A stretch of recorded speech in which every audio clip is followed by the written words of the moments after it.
Disclaimer. Today is January 15th, 2026, and we have just crossed the point of no return. While you were sleeping, the rules of the silver market were changed forever without your consent. Yesterday, we watched the U.S. Mint suspend all sales, but today, the situation has turned even darker. Major banks have started triggering forced cash settlement clauses. What does this mean for you?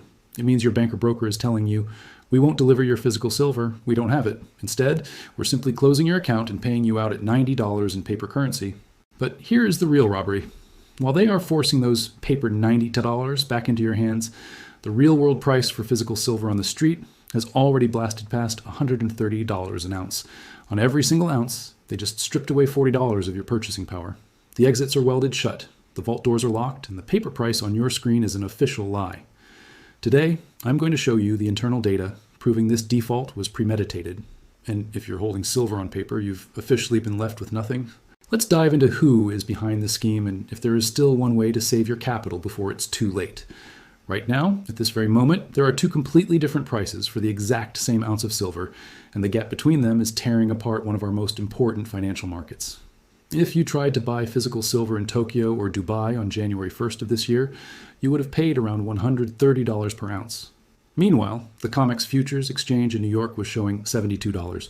An 80% premium to get actual metal in your hands instead of a paper contract, something that has never happened before in the entire modern history of precious metals trading. According to the CME Group's own delivery data from January 7th, JP Morgan took delivery of 99% of the physical silver that changed hands that day, 8.1 million ounces in a single session. The bank that paid a record $920 million fine in 2020 for manipulating precious metals markets is now aggressively demanding physical delivery instead of rolling contracts forward. The smartest money on Wall Street is scrambling to get their hands on actual bars before the whole system admits it's been running on empty. Every COMEX silver futures contract represents 5,000 ounces of physical metal stored in approved vaults. When December delivery demands came in last month, over 7,000 contracts stood for delivery. That's 36.5 million ounces that investors wanted shipped to them. COMEX registered inventory held approximately 127 million ounces at the start of the year, but over 60% of that metal was claimed for physical delivery in just 4 trading days in late December, the fastest inventory drawdown in COMEX history. Instead of admitting they couldn't fulfill every delivery request with physical bars, the exchange did something that should concern every American who owns any form of paper silver. COMEX delivered certificates for metal instead of actual silver to roughly 95% of December delivery requests. These were not temporary warehouse receipts. They were permanent cash settlement notices, forcing investors to accept around $70 per ounce when physical dealers were charging $85 to $110 for the same metal on the open market. If you bought what you thought was silver, but when you went to collect it, you received a check for less than what the real metal is worth, did you actually own silver at all? The situation got so extreme the night after Thanksgiving that it triggered what markets now call the Aurora incident. Within hours of COMEX announcing record delivery demands, the CME data center in Aurora, Illinois, experienced what officials described as a coincidental technical outage.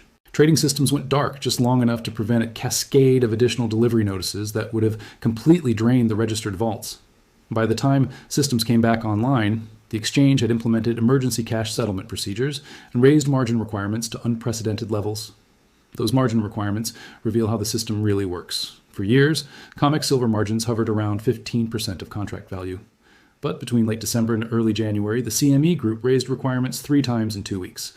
According to their official advisory notices, maintenance margin jumped from $22,000 to $32,500 per contract, a 47% increase. If you own 10 silver contracts representing 50,000 ounces, you suddenly needed to come up with an additional $105,000 just to keep your positions open. Thousands of smaller traders couldn't meet these sudden margin calls, so they were forced to sell at whatever price the market would bear, while the largest banks with unlimited credit lines swooped in to buy contracts before immediately standing for physical delivery. According to data from the Commodity Futures Trading Commission, the paper-to-physical ratio in silver markets reached an estimated 356 to 1 by late 2025. That means for every single ounce of registered silver sitting in COMEX vaults, there were 356 ounces worth of claims against that metal in the form of futures contracts and derivatives. This fractional reserve approach works fine when most contract holders just trade price exposure. It breaks down catastrophically when industrial users and large institutions start demanding physical metal because they've lost confidence in the paper pricing mechanism. The current open interest data tells you everything you need to know about where this is heading. As of January 13th, open interest for January and February contracts, typically quiet months with minimal delivery activity, reached levels that shatter all historical records. Investors are rolling their positions backward instead of forward, moving from March contracts into January and February specifically because they want metal now, not 3 months from now. According to John Lindau from Silver Trade, backward rolling indicates immediate scarcity of physical silver metal, as traders wish to take delivery instead of merely remaining exposed to the future's price. Behind all of this lies a structural supply deficit that's been building for years. The Silver Institute confirms the market has been in deficit, meaning more silver is being consumed than mined, for 6 consecutive years now, with cumulative deficits exceeding 800 million ounces. Industrial demand from solar panels, electric vehicles, and AI data centers now accounts for roughly 60% of total silver usage. Unlike gold, which primarily serves as a store of value, silver is a critical industrial commodity that gets consumed in manufacturing processes and can't be easily recovered. Then on January 1st, 2026, China implemented the strictest precious metals export controls since their rare earth restrictions years ago. Beijing reclassified silver from an ordinary commodity to a strategic resource subject to government licensing. Only 44 companies received authorization to export silver, and those companies must maintain minimum annual production of 80 tons and credit facilities of at least $30 million. China dominates 60 to 70% of global silver refining capacity, and they just ring-fence the majority of refined silver supply for domestic use in their solar, electronics, and high-tech manufacturing sectors. The Shanghai Gold Exchange has been showing premiums of $8 to $12 per ounce over COMEX prices throughout late December and early January. That's a 12 to 15% premium sustained across multiple weeks in the world's largest manufacturing economy. When Chinese industrial buyers are willing to pay significant premiums for immediate delivery while Western exchanges struggle to fulfill contracts at quoted prices, you're watching 2 separate markets emerge where there used to be one integrated global system. Now let's bring this back to what it means for regular Americans trying to protect their wealth. If you own shares in a silver ETF like SLV, you own a claim on silver that the fund supposedly holds in vaults. But these funds generally don't allow individual shareholders to redeem shares for physical metal. That privilege is reserved for authorized participants, typically large financial institutions. The fund's prospectus explicitly states that you cannot exchange your shares for underlying silver. And when physical and paper markets diverge, as they're doing right now, your ETF shares track the paper COMEX price, while actual silver bars trade at substantial premiums. Paper silver gives you price exposure. Physical silver gives you the actual metal. In a normal functioning market, these should trade at roughly the same price. When the gap widens to double digits or higher, as it has in multiple regions over the past month, the market is telling you that ownership of real metal is worth substantially more than ownership of paper claims. The COMEX has already demonstrated they'll implement cash settlements when delivery demands exceed available inventory. China has shown they'll restrict exports when it serves their strategic interests. Major banks are aggressively taking physical delivery even after paying record fines for market manipulation. The structural supply deficit continues regardless of price. At some point, the gap between paper and physical becomes permanent rather than temporary, and the repricing happens not gradually over years, but suddenly over days or even hours. If that scenario plays out, and the evidence suggests we're watching it unfold in real time, then the difference between owning paper silver and physical silver is not just about premiums or convenience. It's about whether you actually own what you think you own when the system stops pretending there's enough metal to back all the claims against it. Now let us talk about what happens when 3 of the world's major silver trading centers fail simultaneously, because that's exactly what we witnessed between October and December of 2025. The London Bullion Market Association, the COMEX in New York, and the Shanghai Gold Exchange all experienced delivery problems within an 8-week window. This wasn't coincidence or bad luck. This was a global fractional reserve system reaching its mathematical endpoint where the gap between paper promises and physical reality became too large to hide. London went first. In October, the LBMA, which has served as the global benchmark for physical precious metals pricing for over a century, effectively froze. According to market participants who were active during that period, lease rates for silver, which measure the cost of borrowing physical metal, spiked to levels not seen since the Hunt brothers silver squeeze in 1980. When lease rates explode like that, it means someone desperately needs physical metal and there isn't enough available to borrow. The LBMA vaults, which had held over 600 million ounces of silver in recent years, had been quietly draining as Asian buyers moved metal eastward throughout 2025. Then, COMEX hit its crisis point in November and December, which we've already detailed. But here's what makes the situation extraordinary. These weren't isolated problems at individual exchanges. The same structural shortage was manifesting simultaneously across every major Western silver trading hub. It's like watching 3 different banks experience runs at the exact same time. At some point, you stop blaming individual bank management and start asking whether the entire banking system is insolvent. The Shanghai Gold Exchange tells the most important part of this story because China as physical market reveals what silver is actually worth when you need to take delivery of real metal instead of just trading contracts on a screen. Throughout late December and the first 2 weeks of January, Shanghai premiums over COMEX spot prices have ranged from $8 to $13 per ounce. On December 24th, premiums hit their peak at over $8, which represented roughly a 12% premium at that time. For context, normal Shanghai premiums historically range from 25 cents to maybe $1.50 in typical market conditions. What you're seeing in Shanghai isn't speculation or temporary supply chain disruption. Chinese industrial buyers, the companies manufacturing solar panels, electric vehicles, and electronics that require silver as a critical input, are paying these premiums because they've done the math and realized that securing physical supply now at elevated prices is cheaper than shutting down production lines later when metal simply is not available at any price. According to data from China's Customs Administration, the country imported only 220 tons of silver in the first 11 months of 2025, while exporting over 4,000 tons. Now those export flows are getting choked off by the new licensing requirements, and domestic Chinese buyers are competing with each other for limited supplies. Let me show you what happened to COMEX registered inventory over the past year, because these numbers tell a story that should terrify anyone holding paper silver.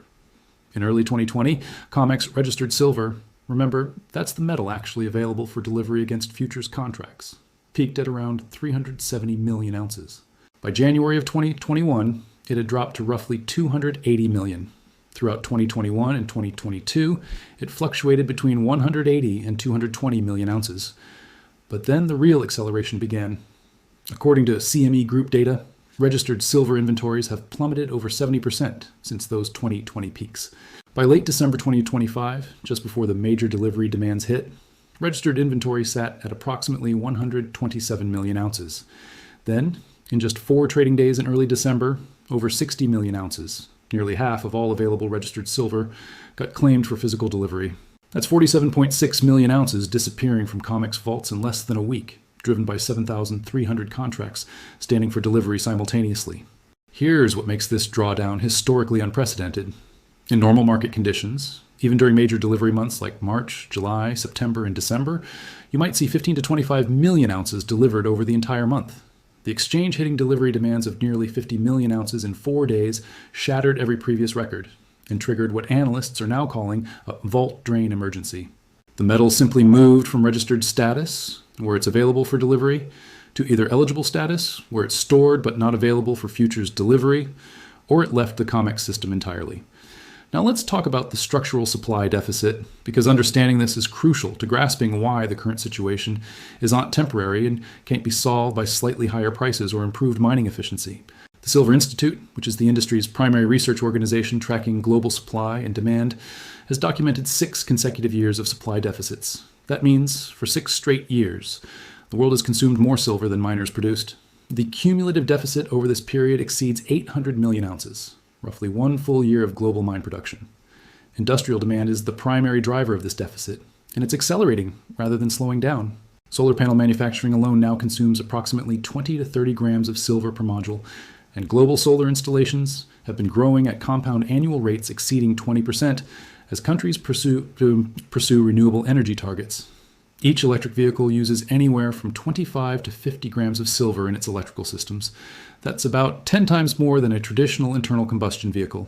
And the new wave of AI data centers, which require massive amounts of electrical infrastructure and cooling systems, all use silver in their power management and electrical contact components. According to the Silver Institute's most recent World Silver Survey, industrial demand now represents approximately 59% of total silver consumption. That's a fundamental shift from 20 years ago when industrial use was closer to 40% and investment demand in jewelry made up larger shares. What is critical to understand is that industrial silver gets consumed in the manufacturing process. It's not like gold jewelry that you can melt down and recycle easily. When silver goes into a solar panel that gets installed on a roof, that metal is effectively removed from available supply for the next 25 to 30 years. The supply side of this equation offers no relief. Global silver mine production has been essentially flat since 2015, hovering around 820 to 840 million ounces per year. There's a simple reason for this. Most silver comes as a byproduct of mining other metals like copper, lead, and zinc. Only about 30% of silver production comes from primary silver mines, where silver is the main economic objective. That means silver supply is largely determined by the economics of base metal mining, not by silver prices. Even with silver rallying from under $30 to over $90 per ounce, production has meaningfully increased because the byproduct nature of most silver mining makes it unresponsive to silver price changes. Making matters worse, several major primary silver mines are approaching end-of-life status. Fresnilo's Mexican operations, which have been among the world's largest primary silver producers, are mining increasingly lower-grade ore as their richest deposits get exhausted. Pan American Silver and other major producers have struggled to find new deposits that can replace declining production from aging mines. The exploration pipeline for new silver deposits is thin compared to historical norms, partly because silver prices were depressed for so long that companies reduced exploration budgets. According to industry analysts, approximately 1.1 billion ounces of silver have been pulled from what they call mobile inventory since 2019. Mobile inventory refers to silver that's readily available for industrial or investment purposes, bars and vaults, working inventories at fabricators, and exchange-traded product holdings. Much of this metal has moved into what are essentially permanent positions, government strategic reserves, central bank holdings, or private investment positions, where owners have no intention of selling. The Silver Institute describes this as silver becoming locked away and unavailable to meet future demand, even at higher prices. Think about what this means for the paper markets.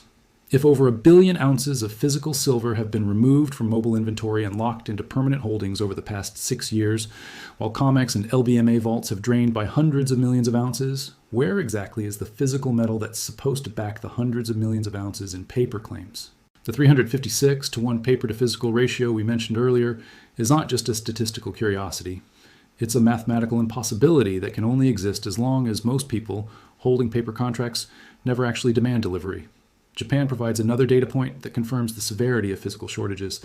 On secondary market platforms like Mercari, where individuals can buy and sell items including precious metals, premiums on physical silver reached 60% or higher in late December according to market tracking data. 60%. That means someone in Tokyo trying to buy a 1-ounce silver coin was paying the equivalent of over $115 when COMEX spot was showing $72. These are not institutions with special access or industrial buyers with urgent needs. These are regular people trying to buy small amounts of physical silver and discovering that the market price on their screen has no connection to the price required to actually acquire metal. The pattern is consistent across every physical market we can observe, whether it's Shanghai at 12 to 15% premiums, Japan at 60% premiums, or Dubai at 80% premiums. The message is identical. Physical silver is worth substantially more than the paper price suggests. The derivative markets in London and New York, which have set global silver prices for decades, are losing their credibility as price discovery mechanisms. When the physical and paper markets diverge this dramatically, the paper price becomes increasingly irrelevant except as a reference point for how far disconnected it is from reality. Here's the final piece of evidence that should convince you the situation is reaching a breaking point. The behavior of the largest institutional players. When JP Morgan, which holds massive positions in silver derivatives and has been repeatedly fined for manipulating precious metals markets, suddenly shifts strategy and starts aggressively taking physical delivery, they're telling you something important. These institutions have access to information and analysis that retail investors don't.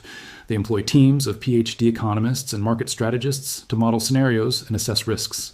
When they reverse course and start pulling metal out of the COMEX system as fast as contracts allow it, it's because their internal models are showing them that the current system is unsustainable, and physical metal will be worth substantially more than paper claims when the repricing occurs.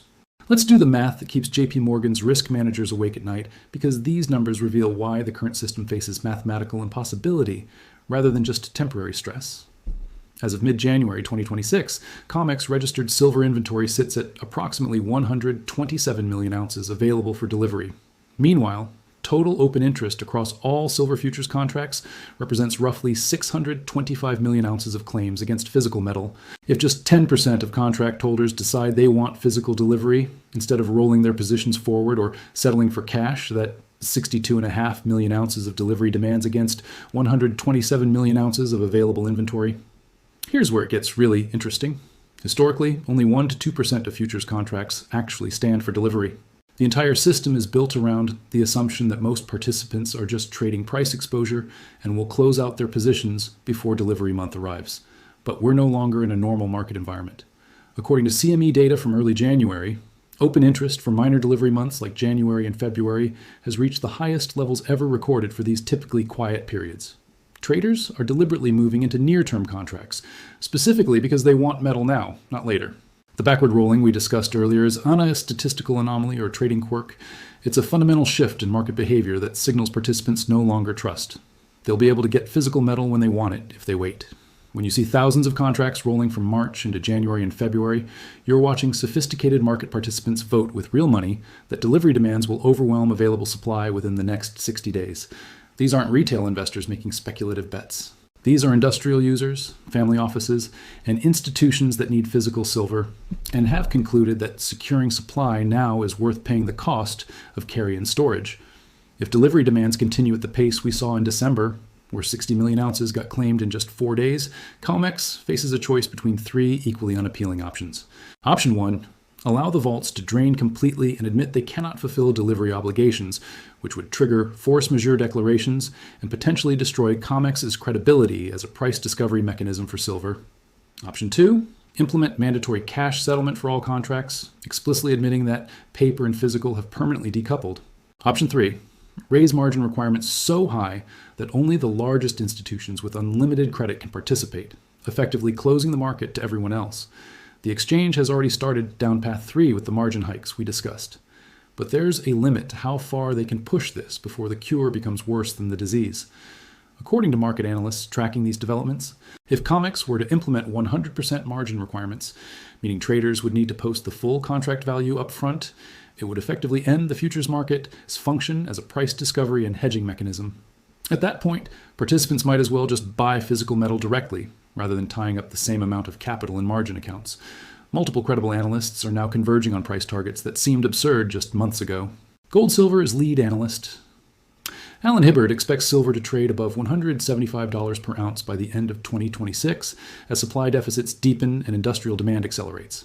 Bank of America raised their 2026 outlook with potential targets ranging from $135 to $309 depending on how aggressively the physical shortage manifests. Even more conservative forecasters who historically resisted bullish silver narratives are now projecting sustained trading above $100 throughout the year. These aren't pie-in-the-sky predictions from permabulls who've been calling for higher silver prices for decades.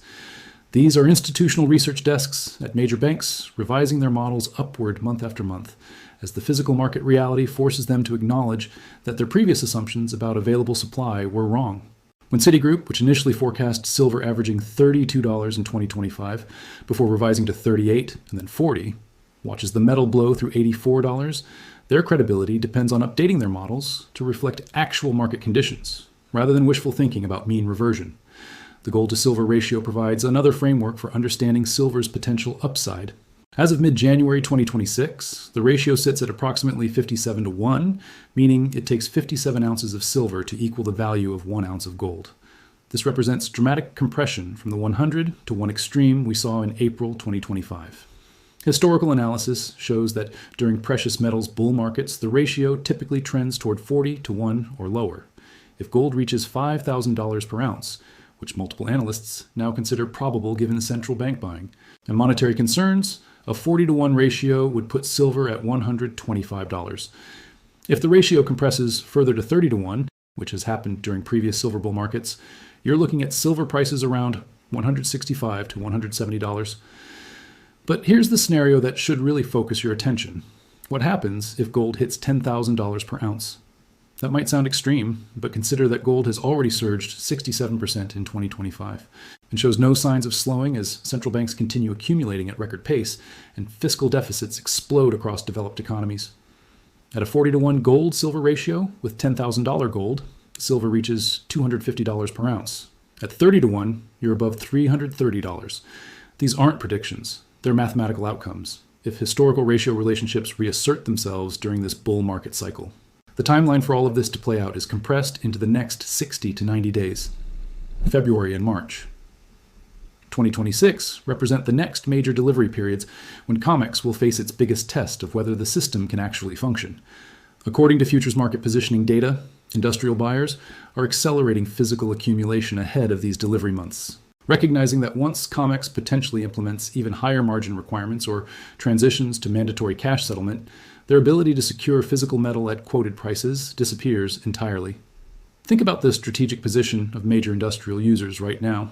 Companies manufacturing solar panels, electric vehicles, and electronics that require silver as critical input have done the same math we just walked through.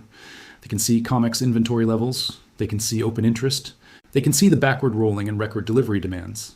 These companies are making calculated decisions that paying premiums for immediate physical delivery today is cheaper than the risk of not being able to source silver at any price 6 months from now if the paper markets fail. This industrial buying creates a self-reinforcing feedback loop that accelerates the timeline toward crisis.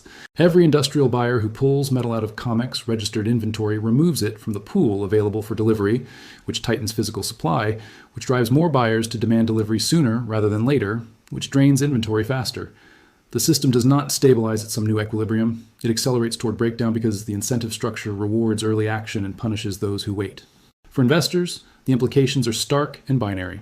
If you own paper silver through ETFs like SLV or through futures contracts, you own exposure to whatever the paper price does, but you have no guarantee of ever converting that exposure into physical metal at the paper price. ETF prospectuses explicitly state that individual shareholders cannot redeem shares for underlying silver. During periods of stress, these funds have the legal right to suspend redemptions entirely or settle in cash at the paper price, even if physical metal is trading at substantial premiums. Futures contracts give you the theoretical right to demand delivery, but COMEX has already demonstrated they'll implement cash settlement when physical demands exceed available inventory. The exchange operating rules give them explicit authority to declare force majeure and settle contracts in cash if physical delivery becomes impractical. When December delivery holders received certificates and cash payments at $70, while physical dealers charged $85 to $110 for actual metal, the market saw exactly how this plays out in practice. Physical silver, by contrast, means you own the actual metal regardless of what happens to paper markets. If paper and physical permanently decouple, as appears increasingly likely, the premium on physical metal could explode to 40, 50, or 60% over the paper price. Based on the current situation in Tokyo and Dubai, where premiums reached 80% in early January, we already have real-world examples of how wide this gap can become during acute shortages. Let's put specific numbers on this to make it concrete.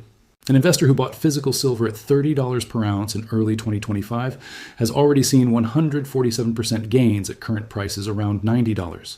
If silver reaches the conservative analyst targets of $100 to $125 by year-end 2026, that's another 35 to 40% gain from current levels. If it reaches the more aggressive targets of $175 to $200, you're looking at gains of 90 to 120% from today's prices, bringing the total return from the 2025 starting point to well over 200%. But paper silver holders face a completely different risk-reward profile. If COMEX implements mandatory cash settlement, their contracts get closed out at whatever the paper price shows on the day of settlement, regardless of what physical metal trades for on the open market. They don't get to choose whether they want cash or metal. The exchange makes that decision for them. And based on the December experience, where paper settled at $70 while physical traded in the $85 to $110 range, the haircut on forced cash settlement could easily be 25 to 40% or more. The great repricing that's unfolding isn't a gradual process measured in years. It's a rapid dislocation compressed into weeks and months, where decades of fractional reserve leverage and paper price suppression unwind all at once. The catalyst could be China, announcing they are designating their entire domestic silver production as strategic national reserves and halting all exports. It could be a major industrial user announcing they are unable to source sufficient supply and shutting down production lines.